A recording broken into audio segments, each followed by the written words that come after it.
Y según un análisis del Centro de Estudios Horizontal, casi 23.000 docentes menores de 40 años desertaron del sistema educativo de nuestro país y de ese total un 76% lo hizo sin superar los 5 años de experiencia.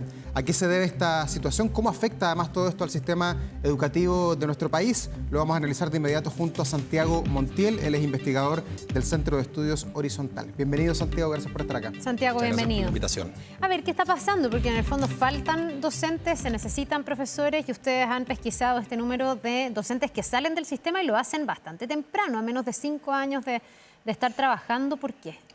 A ver, yo creo que lo principal que muestran estos datos es que el sistema está teniendo un problema para retener a los docentes jóvenes. O sea, el 76% de estos 23.000 que nosotros encontramos fuera del sistema salen antes de los 5 años de experiencia.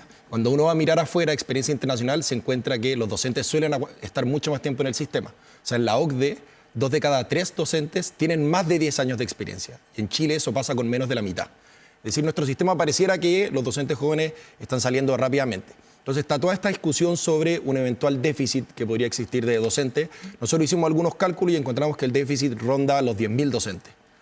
Pero al mismo tiempo, por otro lado, están estos 23.000 jóvenes que estarían fuera del sistema. Entonces me parece que el déficit, como existe hoy en día, es absolutamente manejable yendo a buscar estos 23.000 fuera de la sala. Déficit, Santiago, ¿por qué se produce? ¿Por qué hay esa deserción de los profesores? ¿Por los bajos sueldos? ¿Es por la inseguridad en los colegios? ¿Por la falta de expectativas? ¿Por las carencias que quizás tiene la carrera docente? Sí, este es un problema que ciertamente es multifactorial, responde a muchas cosas. Yo creo que lo primero es que hay una crisis de autoridad que excede con mucho, pero afecta a los docentes, pero lo excede, o sea, es algo que pasa a nivel de sociedad, pero también los docentes tienen condiciones laborales súper difíciles y nadie niega eso, o sea, los docentes tienen un salario que hoy en día no es suficiente para la cantidad de horas que ellos están enfrentando, o sea, nosotros fuimos a mirar un poco los datos y todo esto viene de la reforma de la ley de carrera docente del año 2016, que contemplaba que los profesores tuvieran menos horas de aula y tuvieran más tiempo para proteger para preparar las clases.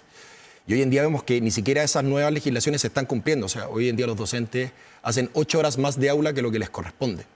¿Y en qué termina eso? En que los docentes se llevan tarea para casa, se llevan correcciones para la casa el fin de semana. Entonces las condiciones laborales son muy difíciles.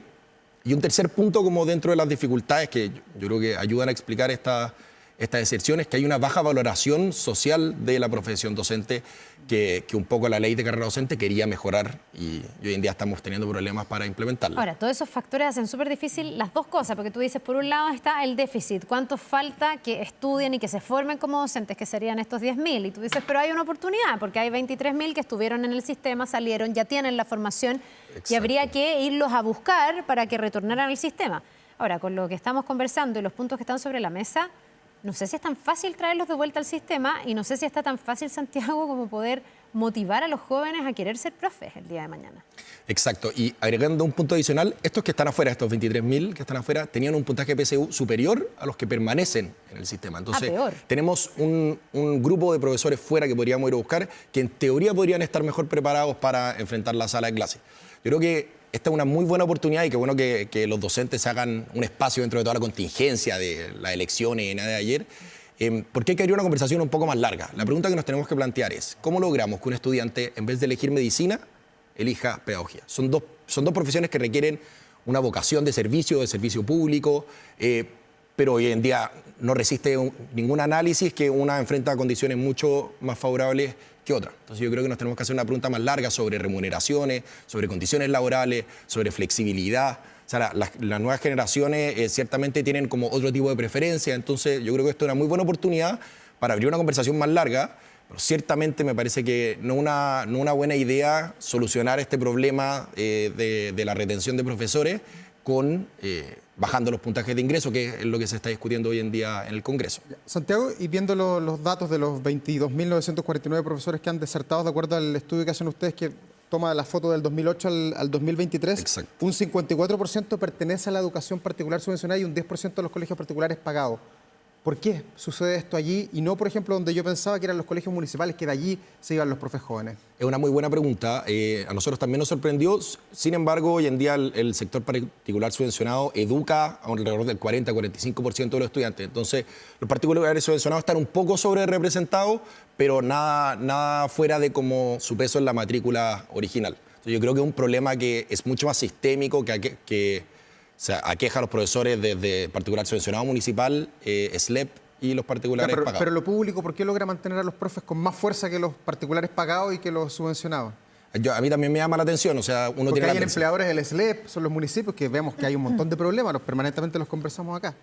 Exacto. Yo creo que una muy buena pregunta para volver a plantearse y lo que nosotros proponemos, nosotros estamos haciendo estudios desde los datos abiertos del Mineduc, pero aquí hay que hacer algo ciertamente con los pies en la sala de clase, ir a preguntarle a esos profesores por qué están saliendo, se están yendo a otro tipo de profesiones, están saliendo del aula, pero permaneciendo en el sistema educativo, se están yendo a otro rubro, nada que ver. Yo creo que hay que hacer aquí un trabajo más de joyería, ir a averiguar precisamente qué necesitan estos profesores. Ahora, tú lo decías al pasar, ante esta escasez de docentes, hay quienes también han planteado que no es una buena idea que se vayan subiendo los puntajes de ingreso a las pedagogías como estaba estipulado por ley y que hoy día se está tratando como de reformular, retrotraer, congelar, chutear, no sé cómo va a quedar finalmente porque está en discusión. ¿Cuál es la mirada que tienen ustedes en Horizontal respecto de esto? Porque hay dos miradas, los que dicen, puta, es que sí, subimos el puntaje, que es algo que hasta ahora pasaría, podemos desincentivar o podemos quedarnos con menos candidatos a ser profesores. Y otros dicen, ya, pero es que tampoco puedes bajar los puntajes al punto que tengas profesores con 500 puntos en una prueba que requiere que se refleje una mejor formación.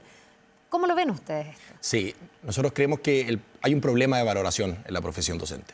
Y ese problema viene por muchas cosas, pero nosotros tenemos alguna hipótesis que fuimos a mirar con datos. Entonces, cuando tú miras los estudiantes que finalmente entran a pedagogía, los que se terminan matriculando, y los comparas, los que entran y la ponen de primera preferencia y los que la ponen de última preferencia. ¿Ya? Los que la ponen de última preferencia tienen puntajes PSU más altos.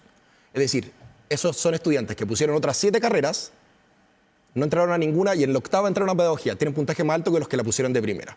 Entonces está esta noción, validada por estos datos, que algunos profesores hubieran preferido elegir otra profesión.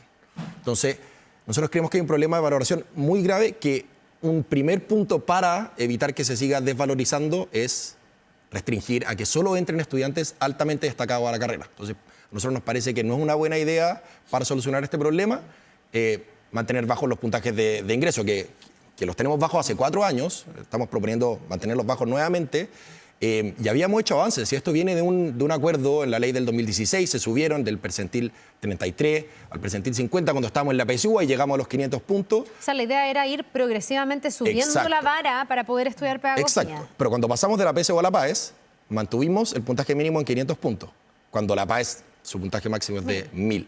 Entonces ahí bajaron mucho los requisitos, y lo que se está proponiendo es mantenerlos bajos.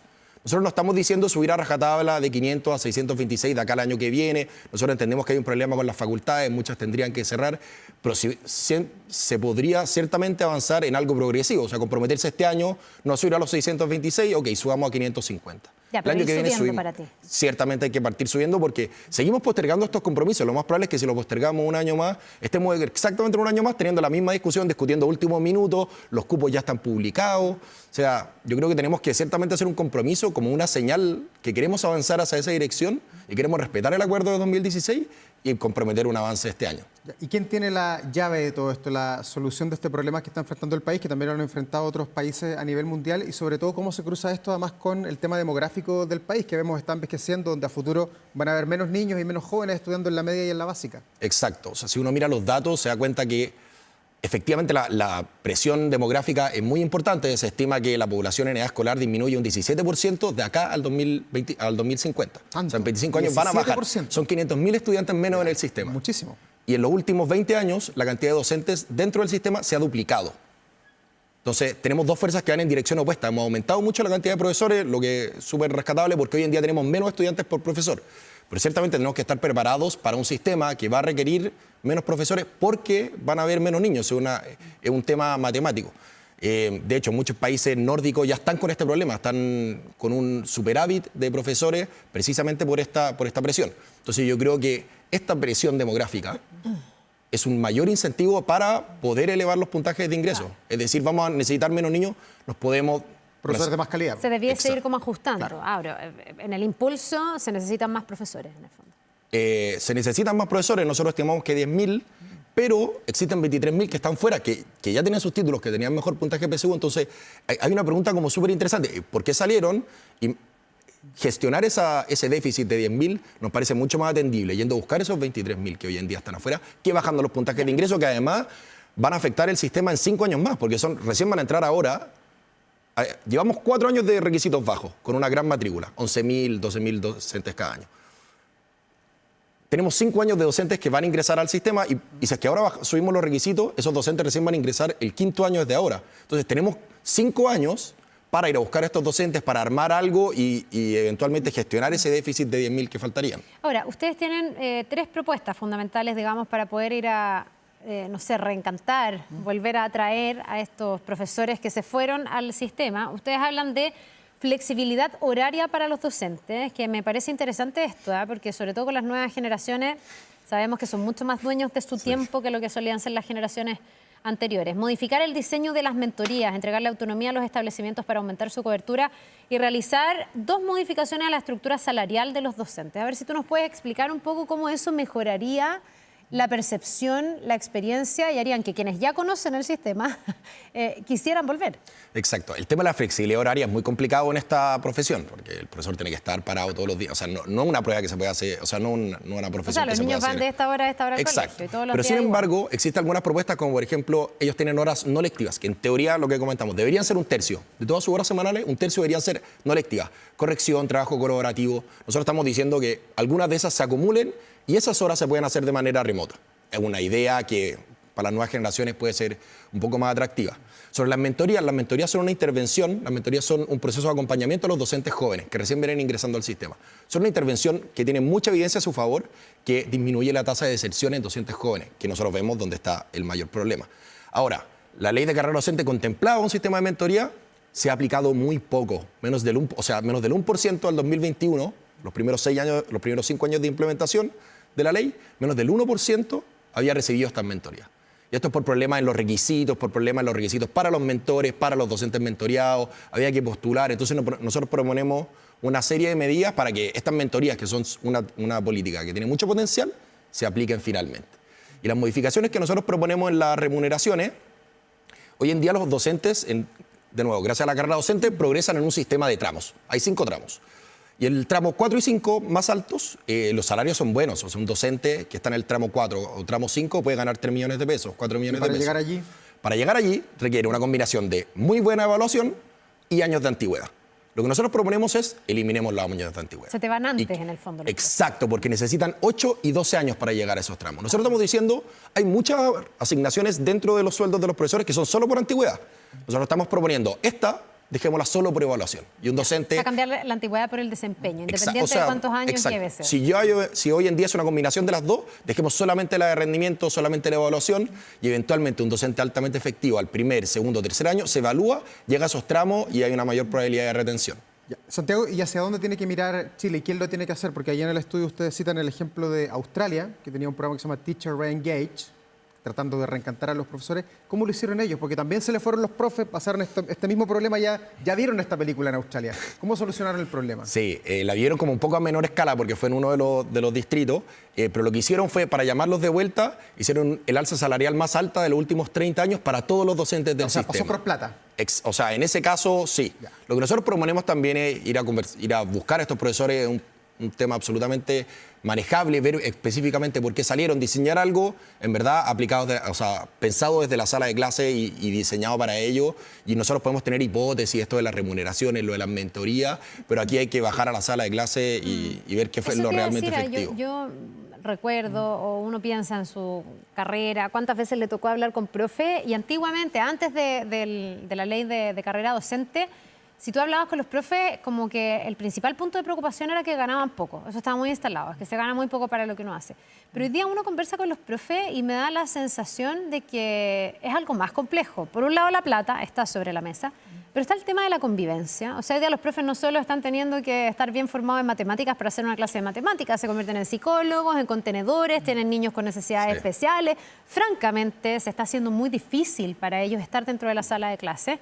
Además, tienen que convivir con los padres, con los apoderados, que cualquier profesor te va a decir que incluso es peor que el tema de la convivencia con los niños. Entonces, en esos puntos, no sé de qué manera se podría abordar, porque pareciera ser que sí es plata, pero que ya no todo es plata. Exacto, hoy en día los docentes, nosotros siempre lo comentamos medio en broma, medio en serio, que los docentes se les pide ser profesor, apoderado, psicólogo, doctor, se les está exigiendo una serie de cosas. Y ciertamente esto no pasa solo por dinero, si además la vocación docente, o sea, la profesión docente requiere mucha vocación. Pero nosotros hacemos mucho el símil con medicina. O sea, medicina es una carrera sumamente demandante desde el ejercicio de la profesión. Pensemos en los turnos que hacen los doctores. Sí, requiere mucha vocación de servicio público. Sin embargo, pareciera ser que hay un grupo de estudiantes que persistentemente quiere estudiar esa carrera. Y esa es la pregunta que nos tenemos que hacer. ¿Por qué? ¿Por qué, si bien medicina, que también tiene unas condiciones muy difíciles, recibe continuamente postulantes, y pedagogía es algo que nos está costando demasiado? O sea, ciertamente hay que revisar los temas de convivencia, ciertamente hay que revisar los temas donde los docentes se sienten sumamente atacados constantemente, eso es lo que te reportan cuando uno conversa con ellos. Y los datos muchas veces no reflejan esta realidad, porque cuando uno habla con un docente te dice yo me enfrento a una sala con 40 estudiantes.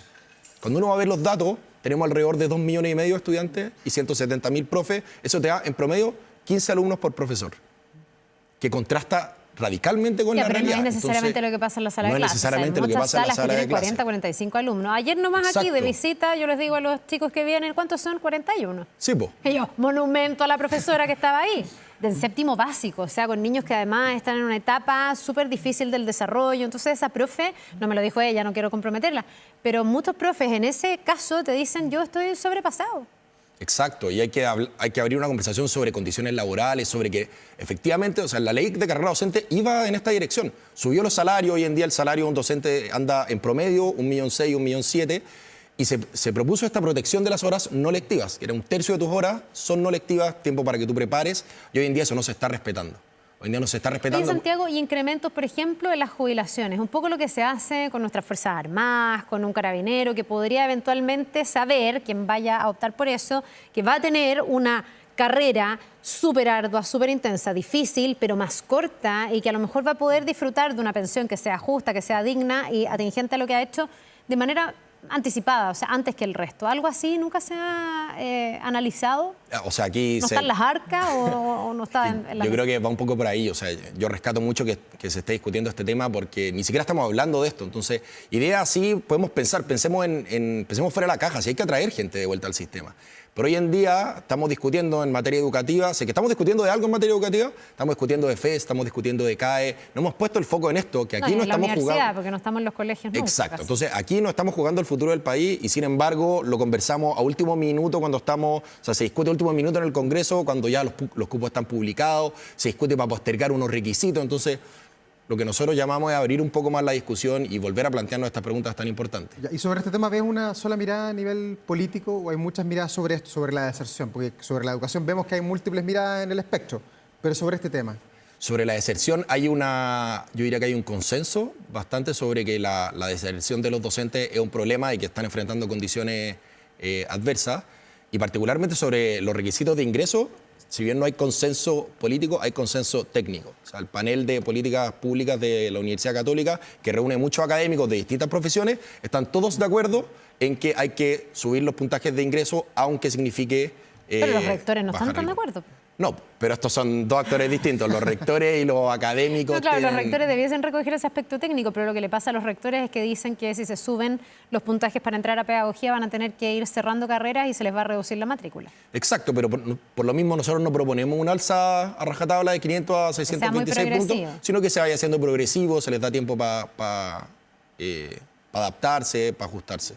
Santiago Montiel, investigador del Centro de Estudio Horizontal, muchas gracias por estar aquí, por ayudarnos a comprender este problema que es inquietante, deserción de los profesores. Tremendo. Totalmente. Gracias, Santiago. Gracias. Que te vaya muy bien. Gracias por la invitación. Nos vemos. Vamos